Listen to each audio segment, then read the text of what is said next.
Hello everyone. आज मैं आपको ऑपरेशन और उससे होने वाले कॉम्प्लिकेशंस के बारे में थोड़ा बताने वाला हूँ, क्योंकि ये बहुत बड़ा टॉपिक है और लोग पूछने आते हैं ऑपरेशन से पहले कि कोई दिक्कत तो नहीं है, कोई परेशानी तो नहीं है, कोई कॉम्प्लिकेशंस तो नहीं है।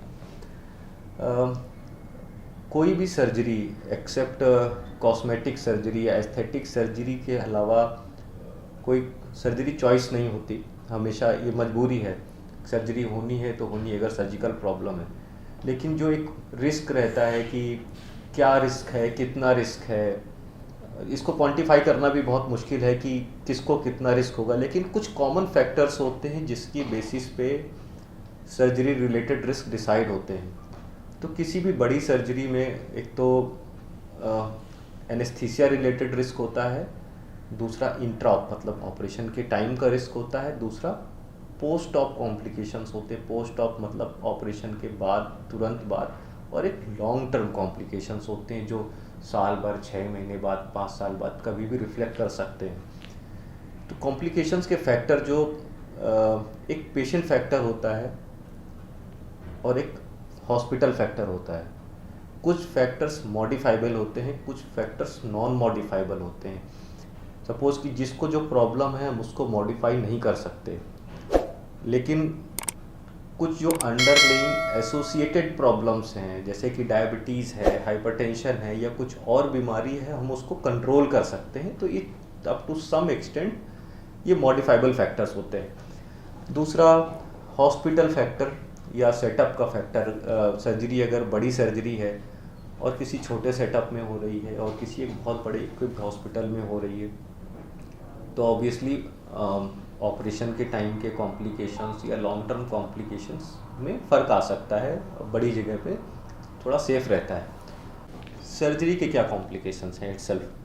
तो सर्जिकल कॉम्प्लिकेशंस जो कुछ कॉमन कॉम्प्लिकेशंस हैं जो ऑपरेशन के टाइम हो सकते हैं। ऑपरेशन के टाइम में जनरली पेशेंट को पता नहीं चलेगा, जैसे ब्लीडिंग है, मोस्ट कॉमन सर्जिकल कॉम्प्लिकेशन होता है, ब्लीडिंग है या फिर इंटरनल ऑर्गन की इंजरी है। तो हर हमेशा एसोसिएटेड होते हैं, लेकिन ये डॉक्टर का स्किल होता है और हॉस्पिटल का सेटअप की वजह से ये सब चीज़ें सामने प्रॉब्लम नहीं करती हैं। दूसरा एनेस्थीसिया रिलेटेड कॉम्प्लिकेशंस हैं। तो एनेस्थीसिया रिलेटेड कॉम्प्लिकेशन में मोस्टली पेशेंट फैक्टर होता है कि पेशेंट के शरीर में कितना रिज़र्व है या एज कितनी है, जैसे एज फैक्टर है, एज ज़्यादा है, डायबिटीज़ है या कुछ ऐसी बीमारियां हैं जो पुरानी बीमारियां हैं, तो एनेस्थीसिया रिलेटेड रिस्क बढ़ते हैं। सर्जरी के बाद के कॉम्प्लिकेशंस क्या होते हैं?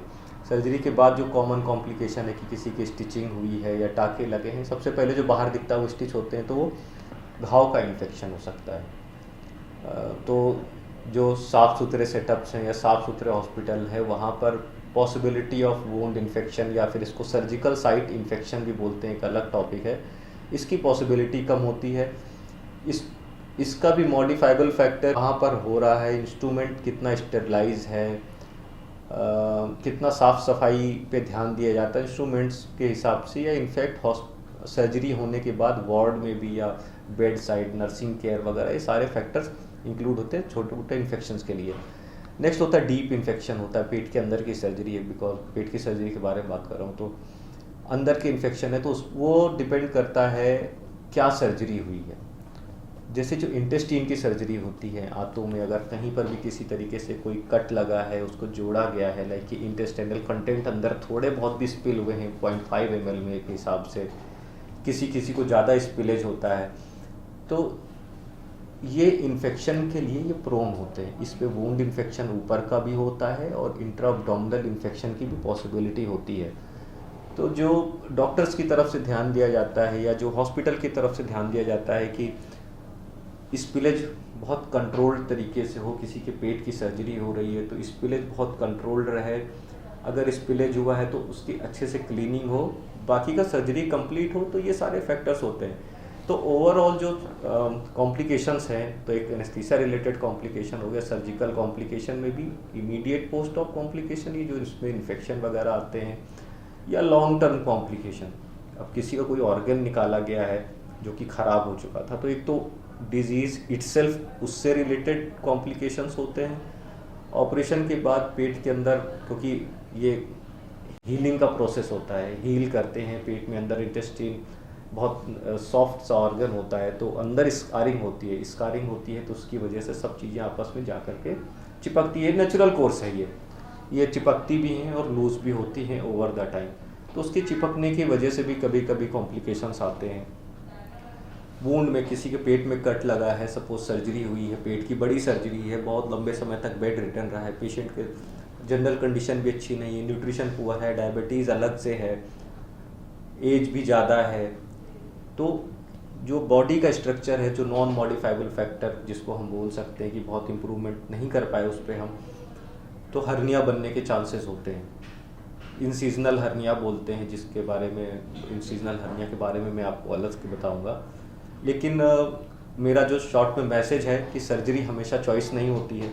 Every surgery is associated with the risk, depends on the patient, doctor and hospital.